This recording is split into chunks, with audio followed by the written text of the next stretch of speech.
final score. Wrexham 1, Stockport County 0, and with Charlton Athletic losing at Peterborough as well, this was an exceptionally good day for us in our quest to at least get a playoff place. And it, again, wasn't terribly pretty, but it's what you need at this point in the season.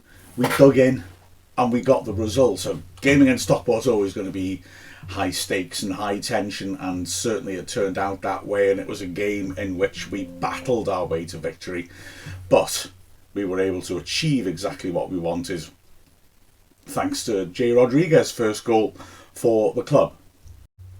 There's no huge surprise there were no changes to the side that won at Wycombe, of course. The only alteration on the bench where Ryan Barnett was fit again and came on.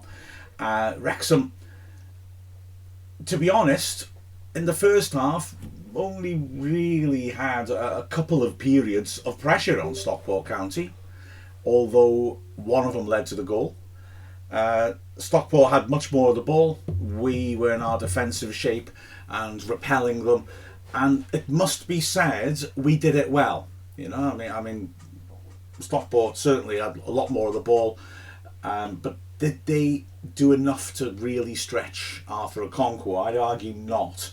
We had an early opportunity, Wrexham, in that first period of pressure when Ryan Longman ripped a great ball into the far post. McLean was bearing down on it, and Noyle did well to get there and hook the ball clear before McLean could finish from close range.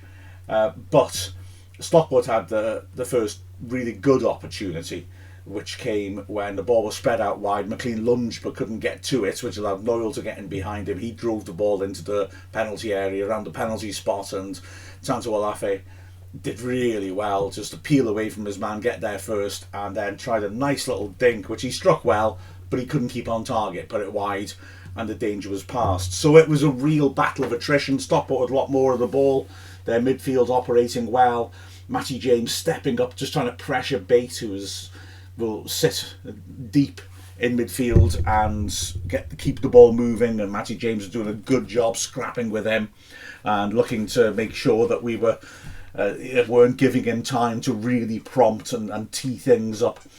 And our second spell of pressure ultimately led to the goal. 25th minute. I mean, it's a funny one, isn't it? It starts off with Dobson hitting a great ball down the right channel over the top of the defence for Sam Smith to run into in the box. He's fouled. I don't see any other really way of interpreting this. Ethan Pye, he's got goal side of him, the centre back. Pye grabs out at Smith's trailing arm and clearly grabs it and pulls. It's a penalty. The linesman's on the right side to be able to see it. Doesn't help the referee as. I think, to be fair to the ref, and I will moan about him later, don't you worry, I've not changed that much. But, my first sight from my angle across the pitch, I wasn't sure what sort of contact there had been. But when you see it from the other angle, the main camera angle, it's an absolute clear penalty, and the lines does not help the ref out at all. Wrexham were furious, but it's not given. We put the corner in. It's half cleared. We do really well to keep it in the box for quite a while. Just Wrexham players winning the second balls, putting it back in there, Stockport having to just get half clearance in. And then ultimately, it's Dobson ripping a good ball again into the far post. McLean gets up with Toure. McLean wins the header. It hits Toure's arm. And a handball is not given. But after a lot of consultation, the penalty is given. It takes 50 seconds. There are some odd elements to all of this. Let's walk through it. Right. I mean, my argument is the first one's a cast iron penalty. The second one, I think, is a penalty, but it's a less simple decision. Dobson stands her up. McLean wins the header. Okay, first and foremost, did McLean push Toure in the back? I think Stockport could make a case for that. If he didn't, and the referee hasn't given it, obviously. Toure has his back to McLean, and so I think you could argue he's therefore not deliberately handled the ball. But I would also argue that in terms of the rules as they're now written, I'm not saying I totally agree with them. I feel the rules of offside have been fiddled around with to make VAR easier, which is putting the cart before the horse. But Toure, his arm is out at a 45-degree angle from his body. The ball hits his arm quite high up, and so the current interpretation talking about shape of the body and natural positions, yeah, it's handball. The linesman, again, I'm assuming doesn't give it. The referee doesn't give it, but then after a while comes across and talks to the linesman. The linesman is standing in front of the corner flag as if to stop McLean taking the corner quickly. Is that because he's called the ref over? Maybe so. They have a conversation, and after all of that, the referee points to the spot. They do have earpieces, so I'm not quite sure why he didn't just tell him that's a penalty. Maybe they needed to check something or other. Anyway, I'm not going to say they eventually got the right decision. I think they did in terms of they should have given the first one. But they give the second one, and up steps Jay Rodriguez to take it. I think he has one of those where he approaches it and opens his body out to make the keeper follow, where it looks like he's going to hit it, and then he twists to strike it in the other corner. Doesn't quite get it. Adai hasn't fallen for it, and he saves it. It's a good save, but credit to Rodriguez, he gets the rebound. This is not like the couple of penalties we faced where Okonkwo's made a good save but the ball's dropped centrally and whoever gets there first will either score or clear. This save has sent it wide, and Rodriguez does terribly well to get there, and with a pretty tight angle, and with a defender having come across and lunged across Rodriguez to block his view of the goal, as well as Adai already having fallen to that side. So Adai, who's a big unit, is there in a way, does really well to stretch from a tight angle and hit it well with his left foot and drill it through into the net, and Wrexham have the lead. The rest of the second half, first half, is attritional. Again, Stockport don't really create anything. And then going into the second half, 53rd minute, Okonkwo makes the one, I would say, difficult save that he has to make. It's a corner from Bate, swept in, and Connolly gets it really well, about 6-7 yards out at the far post. Powerful header back across goal. Brilliant save by Okonkwo, who stretches and gets his fingertips to it, touches it onto the bar, and it goes behind for a corner. It may have hit the bar and come back anyway, who knows, but it's a great piece of goalkeeping by Okonkwo. And like I said, the one time really that he's stretched, and I think Stockport will have to look back at that really and think that, okay, we had a lot of the game at Wrexham's home ground, but did they create enough from it? Wrexham actually, despite feeding off scraps really for the first 80 minutes, could easily have scored more, made better chances. There's another one coming up 10 minutes later. Superb play by Brunt, who intercepts, stepping up into midfield, and then plays a brilliant ball. Smith is up against the last defender, running down the left channel. He has no support coming, and so he rightly hits it first time. Adai's able to get down and parry it. And then, just before the 70th minute, as Ryan Barnett and Stephen Fletcher are about to come on, there's a hell of a chance to put the game to bed for Wrexham. Ryan Longman, of course, can see Ryan Barnett standing on the side of the pitch. He obviously knows, right, I have seconds left, and he comes up with an absolutely superb piece of wing play. Just shuffles past Toure to make a bit of space and whips in the most perfect ball to the far post. Ollie Rathbone comes in, steaming in, great run. Free header, easy goal, and he puts it wide. The pace on it was fabulous. He just had to direct it into the goal. And I think the problem, if I'm honest, is that he looked to put it in the corner. He looks to head it down into the bottom corner and just gets it slightly wrong. I think with the pace of the ball coming in, Adai's got very little time to adjust, and Rathbone's coming in so quickly. Any contact is going to make it really whistle through the air. And ironically, probably what Rathbone needed to do was just make sure he hit the target, and it would have been a goal. But he tried for the perfect finish and just missed it. It's a hell of an opportunity. Longman hasn't earned a stay of execution by putting that glorious cross in. Barnett replaces him, and Rodriguez is replaced by Fletcher. And Fletcher, again, like at Wickham, brings a bit more, makes the ball stick a little bit more up the pitch as we're able to hit him more. Stockport reorganise well, though. They bring on Diamond as left wing back and Fevrier on the right wing back. Ultimately, they will start to alter their shape a bit as they seek goals, but those two are good.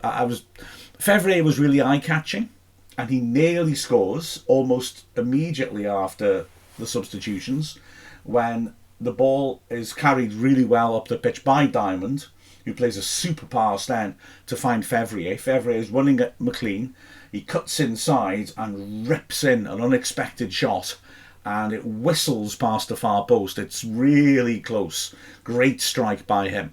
But actually, although Fevrier was eye-catching and nearly scored, I thought Diamond was really the quality when he came on and made a big difference to their play down the left-hand side. I didn't think Toure had really done much to trouble us. Having said that, Stockport will not really manage to put a lot of pressure on us in the closing stages. Lee comes on for Dobson because we have been a little lacking creatively, and in all honesty, the midfield trio put in an excellent shift. But Lee comes on, and just like at Wickham again, he has a lively 15 minutes. But 10 minutes from the end comes a key blow to Stockport. Rathbone and Smith do brilliantly in a tight area in midfield, right on the right touchline. Rathbone working at a really quick, sharp 1-2 with Smith, and Rathbone sprinting onto it, is driving forwards. Stockport's defence is a bit exposed, and as he looks to drive forwards, he goes past Hills, and Hills sticks his hand out, Brad Hills, and pulls him down. He's already booked, and it's a simple decision for the ref to give a second yellow card. Especially this ref, he likes his cards. He books 9 players in total, 7 Wrexham. Well, no, I beg your pardon. He books 7 Wrexham players. He gives 1 more yellow to a Stockport player, plus the 2 yellows to Hills. That translates into a red. The last time we had so many cards shown in a Wrexham game was at Newport last season, when Newport got 6 yellows, we got 3, and Will Boyle was sent off, so that's 10 cards. And it was the same ref. There's a coincidence. So anyway, Hills is gone. He has no real argument, or doesn't really attempt to. He'd got a lot of anger from the crowd for a number of different reasons, but he looks a good player on loan from Norwich, young centre-back, playing on the right side of a 3 and carrying the ball forward really well, and a hell of a unit. He looks like a quality player. But he's off for the last 10 minutes. Now, we've been living without possession for a long time. I wouldn't say that we now take complete control of it. Stockport still have a lot of the ball in our half, but we have defended very well all the way through, and we continue to do so. We're not really ruffled after this point, and we do have a couple of big moments to try to double our lead. Okonkwo with a really good throw out to the left-hand side. McLean drives forwards and puts a cross in. Smith is unmarked in the penalty area.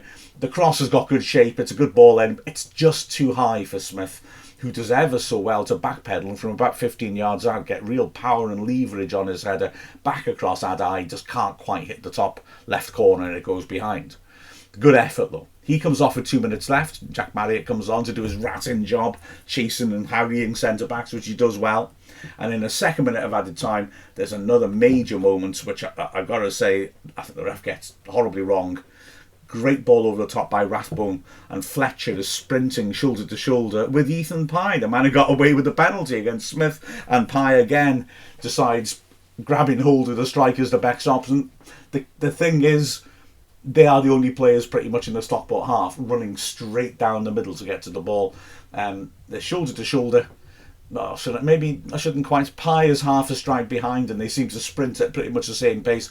Pye's constantly trying to grab Fletcher's arm, and Fletcher's constantly pushing him away.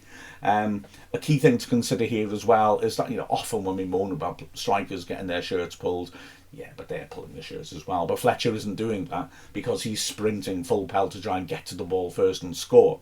So it is very much a case of him getting his arm pulled back and Fletcher pushing back to get the grip off him.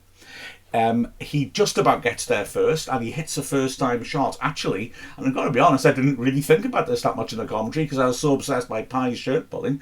He nails the shot, and it whistles just past the post. It was nearly a brilliant finish, despite the fact he's being fouled. Now, I don't know whether the ref decides, he's got the shot off, so I'll just leave it. But, I mean, it's a blatant red card. As he hits it, Pye pulls him to the floor with his arm, grabbing his arm, pulling him down. There's no way it's anything but a red card. The guy's in the D. There's no one anywhere around him. I don't understand that decision. But anyway, it wasn't given. And ultimately, it really didn't matter, because a couple of minutes later, we hear the final whistle. And like I said, Wrexham have got themselves a magnificent result.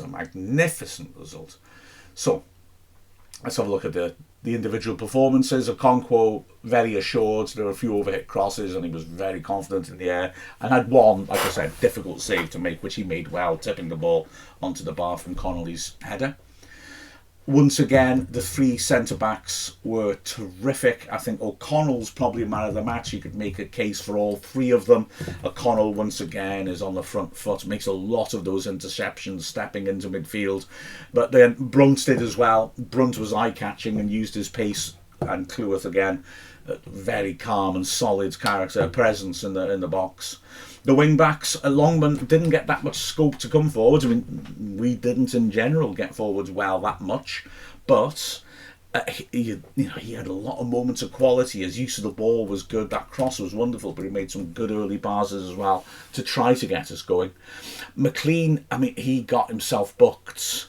He was lunging in a bit and not always making it, and I know there was a conversation at half time, should he be subbed because he could get a second yellow here.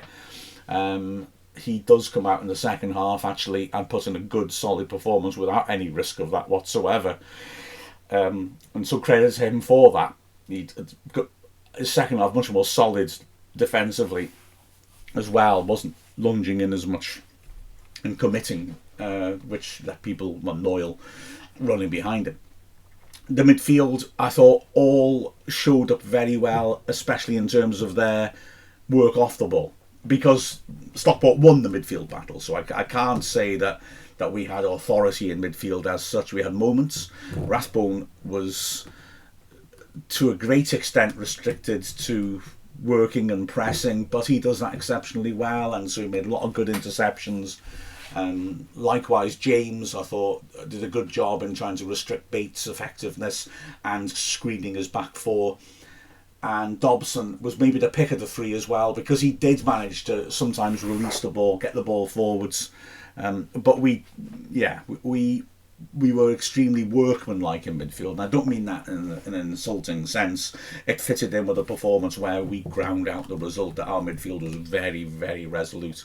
And then up front, well, Rodriguez got his goal, thank goodness for that. And again, had some nice moments, nice touches, nice little link-ups with Smith. And Smith, again, just played like a terrific beast, working the defenders, chasing passes, making the runs that create, well, the first penalty, should we call it that, and was unlucky with that header in the second half as well, and continues to look like a proper centre-forward. Substitutes, none of them got a long run in. Barnett was solid enough defensively. Fletcher was lively up front and just gave us a little something different. Lee put in a good shift as well. Marriott only on at the end, but did some good pressing. And yeah, was it a pretty win? No. Do I care? Not in the slightest. It was a huge and fantastic day for Wrexham. And okay, yeah, we're not, sort of playing the fancy stuff. But at this point in the season, we are keeping clean sheets and we are winning matches. We set a club record for the most 1-0 wins in a season. And okay, you may argue that we are having to sweat and battle too much. I would argue this is how teams get promoted, by showing the resolve to come through in the tight games when it really matters. Plus, we've just come through a run of games against high quality opposition, and our points tally from it is very, very positive. We're in second place now, admittedly, having played the game more than Wycombe, but I'd rather be in that position than have a game in hand to try and catch up. Great stuff. So down to Exeter on Saturday. Let's hope we can maintain this momentum. A good victory for Wrexham and a very good day for Wrexham in terms of the whole context of the table. With the final score of Wrexham 1, Stockport County 0. I'm Mark Griffiths from Wrexham AFC.